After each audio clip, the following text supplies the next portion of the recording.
Episode 5 Return to Jotunheim. Deputy Freya Heimdall found Juno fast asleep and very drunk, splayed across her bed and sandwiched between two young men from the local Valhalla. Her chuckle woke the boys. Juno didn't stir. When they recognized the Deputy Freya, the boys nearly leapt out of their skin, expecting to be hauled off to some internment camp of no return. "Relax, boys," said Heimdall. She pointed at the snoring Juno. "I'm here for the lady today." She got a glass from Juno's modest kitchen and filled it with ice water, then returned to the bedroom. She suspended the glass over the sleeping Juno's head. Juno snored drunkenly again and shifted. Heimdall upturned the glass's contents onto Juno's face. The shock of the cold jolted her wide awake, a string of amusingly original curses. When her vision cleared, she saw Heimdall and groaned. "That pleased to see me," said Heimdall. "Always pleased to see the chief Valkyrie of Bifrost standing in my bedroom unannounced." "I called twice," said Heimdall. Juno checked her clock. "It's 3 a.m. What the hell's so important?" "You know anything about the SS Orchard?" said Heimdall. Juno nodded through a yawn. "Ship that took a dozen Jotun scientists to explore the uncharted ruins in the Northlands? I read about it." "That's right, Jotunheim. That nation we have a shaky treaty with, and might go to war with again over the slightest affront."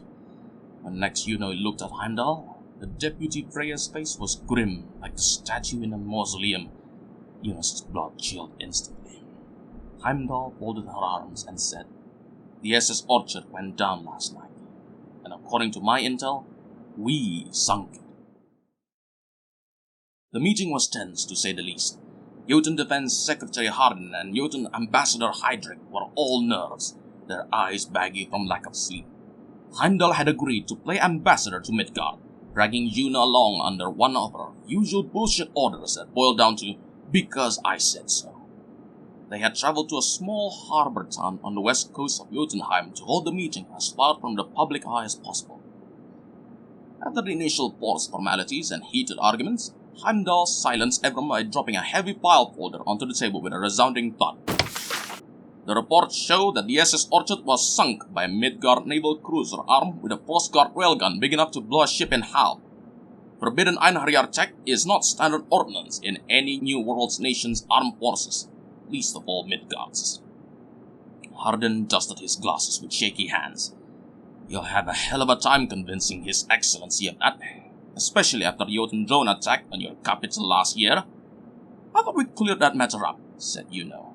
"A rogue faction of the Jotun Navy was behind that attack." "Even so, people are screaming for blood in the streets of our capital. The fact that you agreed to come and meet us helps a little, but..." Heimdall removed a photograph from the folder and slid it across the table.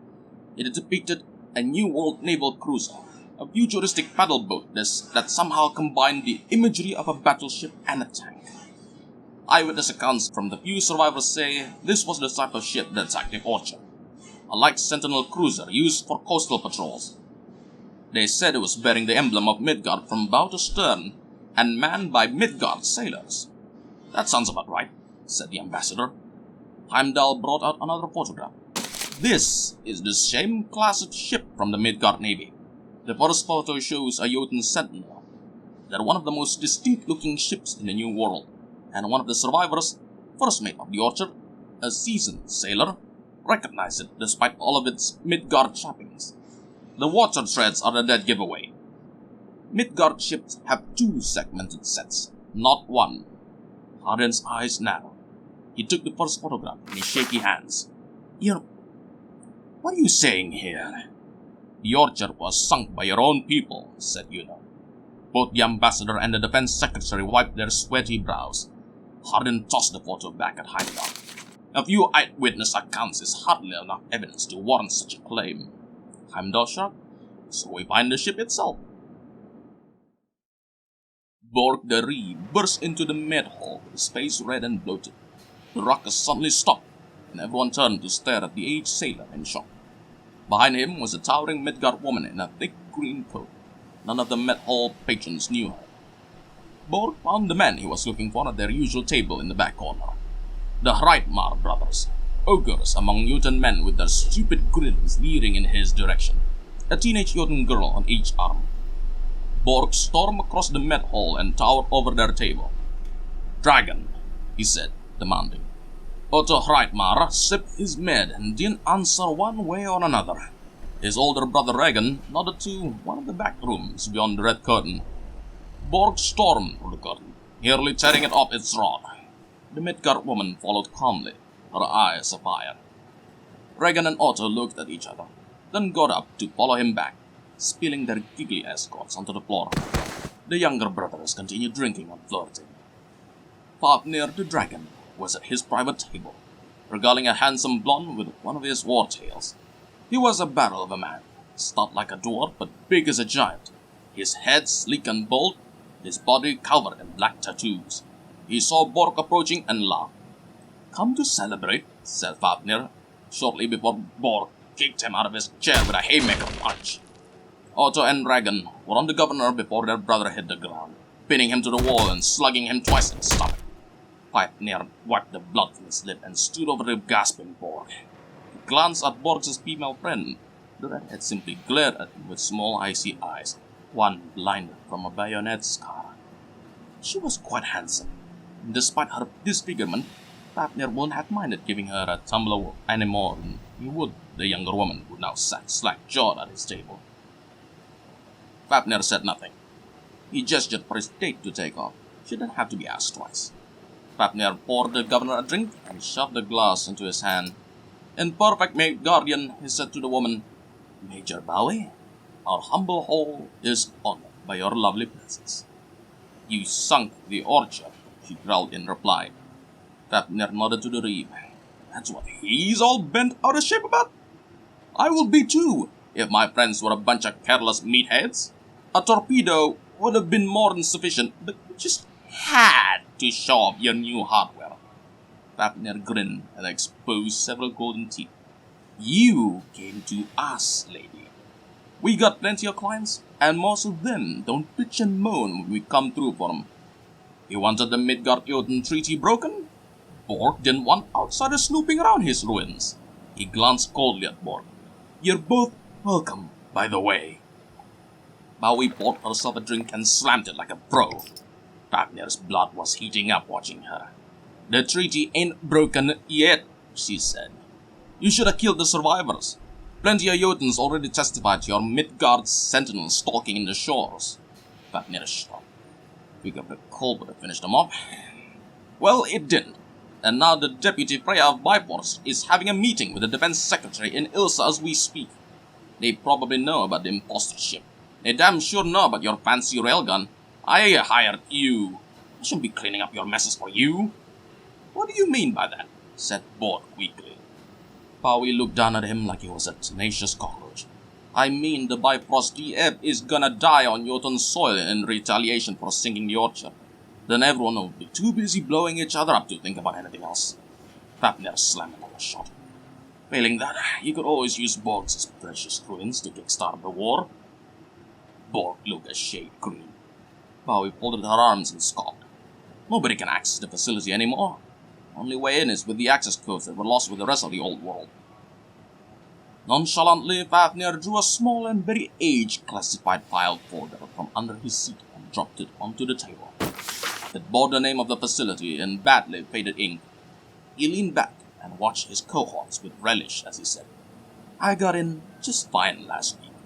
Electronics are a bit twitchy, but they survived the Holocaust and everything still works, theoretically." Bowie stared big-eyed like a little girl on her birthday. Borg turned even greener. Fafnir raised his drink to his gawking cohorts and his grinning brothers, then slammed it down his throat. "What would you do without me?" he asked. Right on cue, the phone rang in Secretary Harden's private room in Ilsa. Heimdall answered, spoke for a few minutes, then hung up. She came back to the table grinning, with intelligence delivered courtesy of one of Midgard's secret weapons, an old-world defense satellite that few people in the New World knew still existed. "Our rogue ship just set sail from Fjord," she said. "It's heading north right now." Everyone at the table gawked. "How in the hell do you know where the ship is headed?" said Harden, standing suddenly. Heimdall smiled at him. "There's a reason Midgard is a superpower, Mr. Secretary," She turned to Juno next, but whatever she was going to say caught in her throat. The one-eyed Valkyrie was at the window with her copy, staring out across the harbor like a wolf dog on alert. The whole room could feel that something was wrong, even before she closed the blinds. "What is it?" said Heimdall. "Somebody's death squad has been locking down the town for the past 10 minutes. The ambassador and the defense secretary both leapt out of their seats. Heimdall nodded gravely. "Can you handle them?" "Probably." "Then I'll hold up the fort here with the secretary's men. If you hurry, you'll still have time to board a local ship and catch our quarry." Juno looked hard at Heimdall. She grit her teeth. "That's why you brought me along? To play fetch?" Heimdall patted her favorite Valkyrie's cheek. "Nobody does it better." Mission 5. Return to Jotunheim. Objectives: locate and neutralize the rogue sentinel ship. 2. Terminate the conspirators before they start a war between nations. Well, we're seeing some old familiar faces here, eh? Ruth Bowie somehow still alive after I had just gobsmacked her with rockets. And of course there's also these two, Fafnir the dragon. Likes to faff around, I'm sure. Anyways, yeah. And so we immediately begin. Return to Jotunheim, ladies and gentlemen. After only just finishing the Scourge of Morden. Indeed. Yeah, didn't really start anything else. Just immediately begin with this. Yeah, okay. Amazon Queen is pretty good. Pretty good. Starting up in the middle of nowhere here. Right, okay. Looks like I'm still on prime stealth range. Maybe I can kick a few of these people.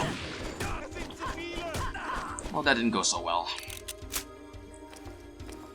I was thinking of using the ballistic knife to this guy, but I might just lose my knife, so I'll just pass on that.